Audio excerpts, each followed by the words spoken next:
Okay, so now we are going to start Carnot cycle. Okay, तो अभी आपने इसके पहले रिवर्सिबल और इरिवर्सिबल प्रोसेसेस के बारे में डिटेल से जान लिया है कि क्या होते हैं। अब हम बात करते हैं कि कार्नोट साइकिल के बारे में कि कार्नोट साइकिल क्या है। तो देखिए, कार्नोट साइकिल को हम रिवर्सिबल साइकिल भी कहते हैं। ठीक, क्यों कहते हैं रिवर्सिबल साइकिल? क्योंकि कार्नोट साइकिल जो है ये एक आइडियल साइकिल है और इसमें 4 प्रोसेस होते हैं और हर प्रोसेस यानी कि चारों के चारों प्रोसेस अपने आप में रिवर्सिबल होते हैं। यानी कि किसी भी साइकिल को हम रिवर्सिबल तब कह सकते हैं जब उसके सारे प्रोसेस वो आपस में क्या हो, अपने आप में सब रिवर्सिबल हो। कोई साइकिल कब बनती है? साइकिल तब बनती है जब इनिशियल पॉइंट और फाइनल पॉइंट सेम हो। ठीक है, पहली बात। दूसरी बात कि अगर इनिशियल पॉइंट और फाइनल पॉइंट सेम है और इनिशियल पॉइंट सेम चले, मान लीजिए 2 ही प्रोसेस है साइकिल में, 1 से 2 और 2 से 1। ठीक है, तो 1 से 2 जो प्रोसेस है वो भी रिवर्सिबल प्रोसेस हो और 2 से 1 जो प्रोसेस है वो भी प्रोसेस हमारा अगर रिवर्सिबल होता है तो हम ये कह देंगे कि हमारी ये पूरी साइकिल क्या है, रिवर्सिबल साइकिल है। ठीक है, बट कार्नोट में ऐसा है, कार्नोट में ऐसा नहीं। कार्नोट में 4 प्रोसेस से मिलकर एक साइकिल बनती है। ठीक है, और वो चारों प्रोसेस अपने आप में रिवर्सिबल होते हैं। तो ये हाईली आइडियल साइकिल है। पहली चीज तो ये कि ये हाईली आइडियल साइकिल है। ठीक, अब देखते क्या कह रहे हैं। देखिए, कार्नोट साइकिल और वहीं में हमने लिख रखा है इसको कि it is a reversible cycle. A cycle is said to be a reversible cycle only when each process in a cycle is reversible process. कि किसी साइकिल को हम तब रिवर्सिबल साइकिल बोलेंगे जब उसका हर प्रोसेस रिवर्सिबल हो अपने आप में। ठीक, अब बहुत इंपॉर्टेंट साइकिल है, इसको समझते हैं हम लोग ध्यान से। इस साइकिल में मेन हमारे 4 प्रोसेस होते हैं, 1 से 2, 2 से 3, 3 से 4, 4 से 1, जिसमें 2 प्रोसेस हमारे आइसोथर्मल होते हैं, जो कि हमारा 1 से 2 जो प्रोसेस है ये आइसोथर्मल है और जो 3 से 4 प्रोसेस है हमारा ये भी आइसोथर्मल है। ठीक, आइसोथर्मल मतलब कि टेम्परेचर कांस्टेंट रहेगा। और बाकी के 2 प्रोसेस जो होते हैं, जो 2 से 3 हमारा होता है वो होता है एडियाबैटिक और इधर हमारा 4 से 1 जो है वो भी हमारा है एडियाबैटिक। यानी कि बाकी के ये दोनों जो प्रोसेसेस होंगे ये एडियाबैटिक होंगे। ठीक, तो अगर देखा जाए तो यहाँ पे जो 4 प्रोसेस हैं वो 2 ही टाइप के हैं। पहला टाइप है आइसोथर्मल, दूसरा टाइप है एडियाबैटिक। ठीक, अब देखिए, अगर हम इसको ध्यान से देखें, डिटेल से समझते हैं कि प्रोसेस 1 से 2 चलते हैं। ठीक, तो देखिए 1 से 2 अगर हम चलते हैं, ये पीवी डायग्राम में हम देख रहे हैं, तो 1 से 2 चलने में जो प्रोसेस है वो है आइसोथर्मल हीट एडिशन प्रोसेस, क्योंकि इसी प्रोसेस में हम क्या कर रहे हैं, हम हीट को ऐड कर रहे हैं। ठीक, आइसोथर्मल का मतलब क्या होता है? आइसोथर्मल का मतलब होता है टेम्परेचर कांस्टेंट रहना। देखिए, ये पीवी डायग्राम उसका टीएस डायग्राम दोनों बहुत डिटेल से समझिए, क्योंकि आगे बहुत काम आएंगे ये। अगर हम दूसरा फिगर देखें जो है टीएस डायग्राम का फिगर, यहाँ पे टीएस डायग्राम है, तो टी स्टैंड फॉर टेम्परेचर और एस तो है एंट्रोपी। मैं अभी थोड़ा सा एंट्रोपी के बारे में बता देता हूँ क्या होता है। एंट्रोपी होता है रैंडमनेस ऑफ मॉलिक्यूल्स। जो मॉलिक्यूल्स में रैंडमनेस होती है उसको हम बोलते हैं एंट्रोपी। ठीक, यानी कि रैंडमनेस मतलब कि कोई इधर जा रहा है, कोई उधर जा रहा है, इधर उधर जिगजैग मूवमेंट हो रहा है, कंट्रोल्ड नहीं है, तो उसको हम बोलेंगे क्या, एंट्रोपी है उसकी। वो कम या ज़्यादा, कम है तो मतलब कि कंट्रोल्ड में है, जिगजैग मूवमेंट कम है, रैंडमनेस कम है मॉलिक्यूल्स की। अगर वो इधर उधर भाग रहे हैं तो इसका मतलब हम कह देंगे कि एंट्रोपी जो है वो ज़्यादा है। ठीक है, तो ये टेम्परेचर और एंट्रोपी के ऊपर हमारा कर्व है। यहाँ पे ये है पीवी कर्व, प्रेशर और वॉल्यूम के कर्व पे। अब देखिए, अगर 1 से 2 हम देख रहे हैं तो 1 से 2 में हमारा क्या हो रहा है कि टेम्परेचर कांस्टेंट है। टेम्परेचर कांस्टेंट मतलब क्या है कि 1 से 2 प्रोसेस जो है इसमें टेम्परेचर कांस्टेंट है, उसको हमने कह दिया TH।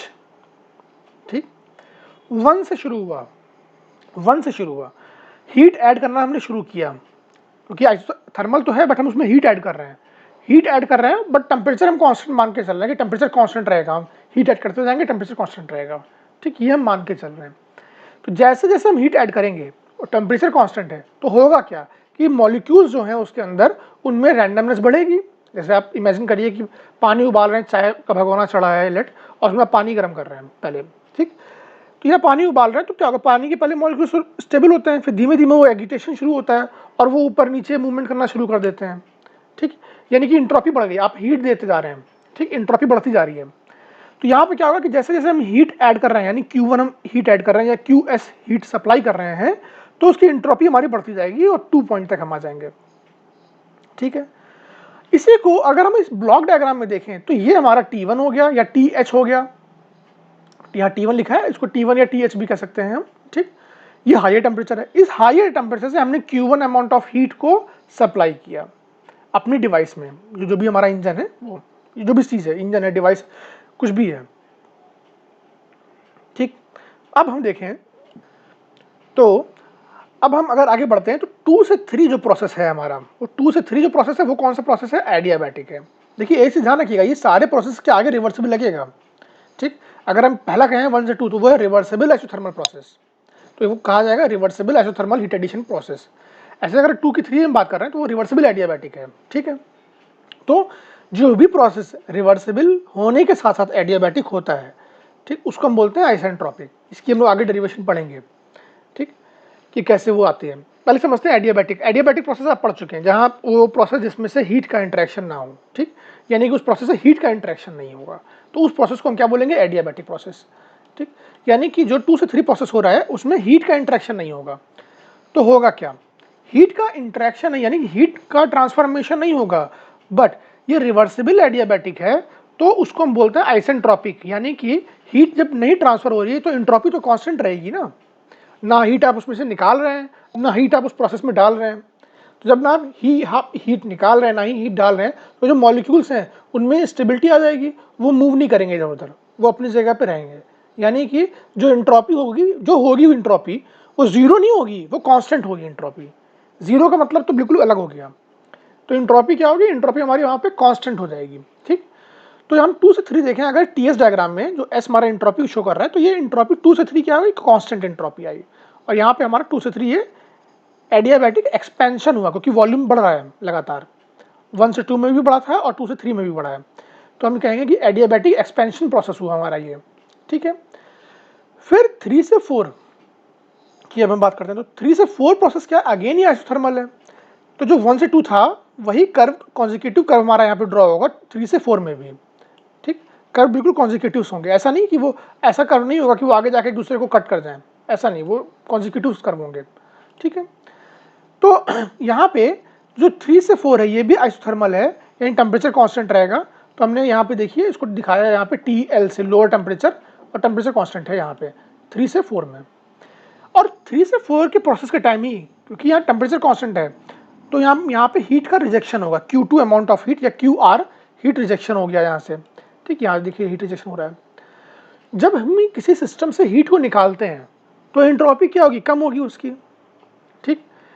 जब भी किसी सिस्टम से हम हीट को एक्सट्रैक्ट कर लेंगे तो उसकी एंट्रोपी क्या होगी? कम होगी, ठीक है। एग्जाम्पल के लिए लिक्विड है वाटर, ठीक, आपने देखा है पानी में मॉलिक्यूल्स इधर उधर भाग रहे हैं, नॉर्मली है मतलब, ठीक, दूर दूर हैं, इधर उधर मूवमेंट कर रहे हैं, बट जैसे ही आप उसको आइस में कन्वर्ट कर ले जाते हैं, फ्रीज कर दिया आपने, तो किया क्या आपने कि जैसे उसको आपने फ्रीज किया वो सॉलिड बन गई, और सॉलिड बनते ही उसके जितने मॉलिक्यूल जो भाग रहे थे इधर उधर वो अपनी जगह स्टेबल हो गए, फिक्स हो गए। तो वाटर से आपने हीट को निकाला तो वो सॉलिड बन गया, आइस बन गई, ठीक है। तो हीट निकाला, तो जब भी हम हीट किसी भी प्रोसेस से निकालते हैं तो उसकी एंट्रोपी कम होती है, इसलिए इस प्रोसेस की जो डायरेक्शन है वो हमारी इस डायरेक्शन में जा रहा है, ठीक है। और यहाँ पे T2 जो है यही हमारा TL शो कर रहा है कि Q2 अमाउंट ऑफ हीट को हमने रिजेक्ट किया T2 पे, या TL लोअर टेम्परेचर पे हीट को रिजेक्शन किया हमने।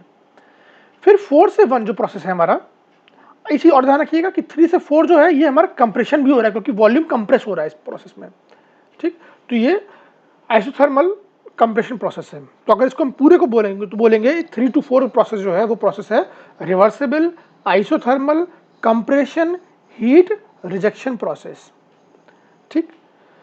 फिर 4 से 1 की अगर हम बात कर रहे हैं तो अगेन ये हमारा एडियाबैटिक कंप्रेशन प्रोसेस है। अब क्योंकि एडियाबैटिक है तो मैंने बताया कि एडियाबैटिक में हीट का ट्रांसफर नहीं होता, तो ये एंट्रोपी कांस्टेंट रहेगी और टेम्परेचर हमारा केवल ही टेम्परेचर राइज होगा यहाँ पे बस, ठीक है। यहाँ से इस एंड तक हमारा टेम्परेचर हाई राइज होगा, ठीक है। तो ये 4 प्रोसेसेस जो हैं ये बहुत इंपॉर्टेंट है और इन्हीं 4 प्रोसेसेस को हमको समझना है, ठीक। तो एक बार मैं फटाफट फिर से इनके सबके नाम ले लेता हूँ कि ये प्रोसेसेस क्या क्या हैं। तो देखिए जो पहला प्रोसेस है 1 से 2 ये है reversible isothermal heat addition expansion process. 2 से 3 रिवर्सिबल एडियाबैटिक एक्सपेंशन प्रोसेस, ठीक, या इसको हम कह सकते हैं कि आइसेंट्रोपिक एक्सपेंशन प्रोसेस।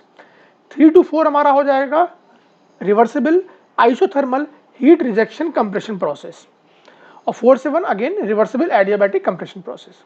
तो जो हमने यहाँ पे लिखा है ये चारों प्रोसेसेस यहाँ पे लिख रखे हैं, और इनमें हमने भी रिवर्सिबल वर्ड नहीं यूज़ किया क्योंकि वो कॉमन है सबके लिए, ठीक है, तो आप उसको यूज़ कर सकते हैं। तो ये हमारे 2 प्रोसेसेस हो गए। अब बात आती है कि ये जो 4 प्रोसेस मिलके कार्नोट साइकिल बन रही है, ठीक है, ये इतनी इंपॉर्टेंट क्यों हो जाती है? क्योंकि कार्नोट साइकिल को कहा जाता है कि ये सबसे ज़्यादा एफिशिएंसी की साइकिल है। क्यों ऐसा कहा जाता है? क्योंकि इस साइकिल में जो हम अजम्पशंस मांगते हैं वो हाईली इम्प्रैक्टिकल हैं, वो प्रैक्टिकली सोच हो ही नहीं सकते, इसलिए सारे अजम्पशन है यहाँ पे। पहला अजम्पशन हमने क्या देखा? पहला अजम्पशन देखा कि हमने माना कि चारों प्रोसेस हमारे क्या होंगे, वो चारों के चारों प्रोसेस जो होंगे वो रिवर्सिबल होंगे। पहला अजम्पशन तो यही मान लिया हमने, ठीक। दूसरा अजम्पशन आप हम यहाँ देखते हैं, तो देखिए दूसरा अजम्पशन क्या है हमारा कि जो पहला प्रोसेस है 1 से 2 तक की, ये हमारा क्या है कि आइसोथर्मल है और दूसरा एडियाबैटिक, यानी आइसोथर्मल फिर एडियाबैटिक फिर आइसोथर्मल फिर एडियाबैटिक।